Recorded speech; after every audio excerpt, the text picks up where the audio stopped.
Welcome back to Level Up with Rachel Fox, where average comes to die. If you're watching this while standing in front of your bathroom mirror, hand on heart, eyes closed, repeating, "I am abundant, I am worthy, I attract only positive energy, I am the CEO of my life," do yourself a favor. Open your eyes, stop talking to the glass. Because Marcus Aurelius just walked in, looked at the entire performance, and asked, with the quiet disappointment of a man who once ruled the known world, whether you've completely lost your mind. Yes, the Roman emperor, the Stoic philosopher, the guy who wrote Meditations not from a spa retreat or a manifestation workshop, but from a military tent on the cold northern frontier while the empire was falling apart around him.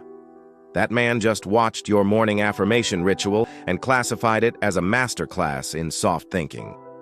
In this episode, we're going to do what almost no one in the self-improvement space is willing to do. We're going to stop flattering the part of you that wants everything to feel good and start training the part that can handle reality. We'll tear the modern affirmation industry apart with the same cold precision Marcus used on himself.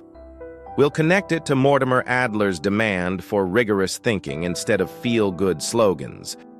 And we'll give you the actual Stoic system for building a mind that doesn't need constant cheerleading to keep functioning. No fluff, no, you're already enough. Just the hard practice that turns soft thinking into real strength. Let's get into it. First, a quick introduction to the man who is about to roast your mirror routine. Marcus Aurelius ruled the Roman Empire from 161 to 180 AD. He was the last of the 5 good emperors. He spent most of his reign dealing with wars, plagues, floods, betrayals, and the slow decline of the civilization he was trying to hold together. He wrote Meditations as private notes to himself, not for publication, not for likes, not for a book deal. These were the raw, often brutal reminders he needed to stay sane and virtuous under extreme pressure. He did not stand in front of a polished bronze mirror and declare, "I am unstoppable." He wrote things like, "You could leave life right now. Let that determine what you do and say and think." He reminded himself that people are difficult, that pain is inevitable, that reputation is temporary, and that the only thing truly under his control was his own character. He practiced memento mori, the constant awareness of death, not as a mood killer, but as a clarity tool. He practiced premeditatio malorum, deliberately imagining the worst, so that when it arrived, he would not be surprised or broken by it. Now contrast that with the modern affirmation industry. You wake up, you look in the mirror, you force a smile, you say a list of sentences that are, in many cases, demonstrably false or at least unearned. I am wealthy, while your bank account is gasping. I am in perfect health, while you haven't moved your body in 3 days. I attract only loving relationships, while you keep choosing the same toxic patterns. I am confident, while your stomach is in knots. Then you make a vision board covered in pictures of Lamborghinis, beach houses, and six-pack abs that currently have no relationship to your actual life. You call this manifesting. You call it reprogramming your subconscious. You call it self-love. Marcus would call it self-deception with better lighting. The satire writes itself. Imagine the emperor of Rome, covered in dust from the German frontier, sitting down with a modern manifestation coach. The coach says, "Marcus, you need to raise your vibration, speak your desires into existence, feel the abundance now." Marcus looks at him and replies, "I am currently dealing with a plague that is killing thousands, a war on 2 fronts, a wife who may or may not be faithful, and a son who will probably destroy everything I've built. My vibration is irrelevant. My character is not." That is the difference. Modern affirmations try to change reality by changing the words you say about it. Stoicism changes you so that you can face reality without collapsing. This is where Mortimer Adler enters the conversation and makes it even more uncomfortable. Adler spent his life arguing that most people never learn to think rigorously. They collect slogans the same way they collect self-help books. They prefer the comforting lie to the difficult truth. Affirmations are the perfect example of what Adler would have called intellectual junk food. Easy to consume, momentarily satisfying, and completely empty of lasting nutritional value for the mind. Real growth, Adler insisted, comes from wrestling with hard ideas, examining your assumptions, and refusing to settle for the first pleasant-sounding answer. Whispering "I am successful" into a mirror does not meet that standard. It actively avoids it. So what does the Stoic alternative actually look like? What did Marcus do instead of affirming? Here is the practical system: uncomfortable, effective, and free of fluff. First, replace affirmations with honest self-examination. Every morning, instead of telling yourself what you wish were true, ask yourself what is true. Marcus wrote to himself the way a strict but loving coach would talk to an athlete. He didn't say, "I am a great emperor." He said things like, "Today I will meet people who are busy, ungrateful, arrogant, dishonest, jealous, and surly." Then he prepared his mind to respond with justice and self-control anyway. Do the same.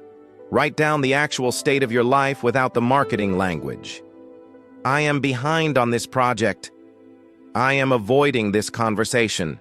I am still making the same excuse. Then decide what virtue the situation requires. Honesty is the first discipline. Soft thinking begins the moment you refuse to look at the real scoreboard. Second, practice premeditatio malorum every single day.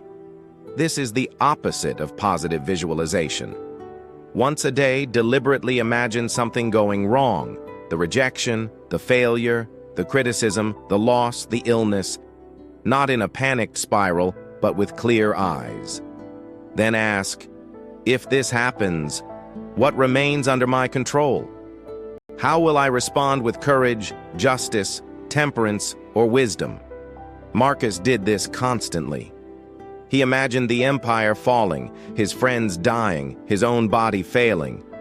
The result was not depression, it was readiness. The person who has already rehearsed difficulty is far harder to break than the person who has only rehearsed success. Your vision board shows you the dream life. Premeditatio malorum shows you how to stay upright when the dream does not arrive on schedule. Third, use memento mori as a daily clarity tool, not a morbid hobby. Marcus reminded himself repeatedly that he could die at any moment. Not to make himself sad, but to cut through triviality. When you remember that your time is limited, suddenly the urge to stand in front of a mirror repeating empty phrases feels ridiculous. The energy you waste on soft thinking becomes obvious. Ask yourself once a day, if this were my last week, would I still be spending time on this? Most affirmation rituals fail this test immediately. Fourth, train the dichotomy of control with ruthless precision. Everything you currently try to affirm into existence, money, status, other people's love, perfect health, constant happiness, sits largely outside your complete control. What is inside your control is your judgment, your effort, your character, and your response. Marcus returned to this distinction constantly. Soft thinking confuses the two categories. It tries to control outcomes by changing words. Hard thinking accepts the limits and pours energy into the only domain that is truly yours. Stop affirming the weather. Start training the sailor. Fifth, measure progress by resilience, not by how good you feel in the moment. After a week of Stoic practice, do not ask, "Do I feel more positive?" Ask, "Am I less disturbed by things that used to rattle me? Am I more honest with myself? Am I quicker to act on what is under my control and slower to complain about what is not?" Soft thinking optimizes for temporary emotional comfort. Stoic practice optimizes for long-term strength under pressure. Those are not the same metric. This system is not complicated. It is simply harder than talking to a mirror. That is why almost no one does it consistently. It is much easier to buy a journal with I am prompts, make a vision board, and tell yourself the universe is rearranging itself for your benefit. It is harder to sit down every morning and tell yourself the truth than act on it. Let's be clear about what we are not saying. Positive self-talk is not the enemy. Encouragement is not the enemy. Confidence is not the enemy. The problem is when confidence is built on denial.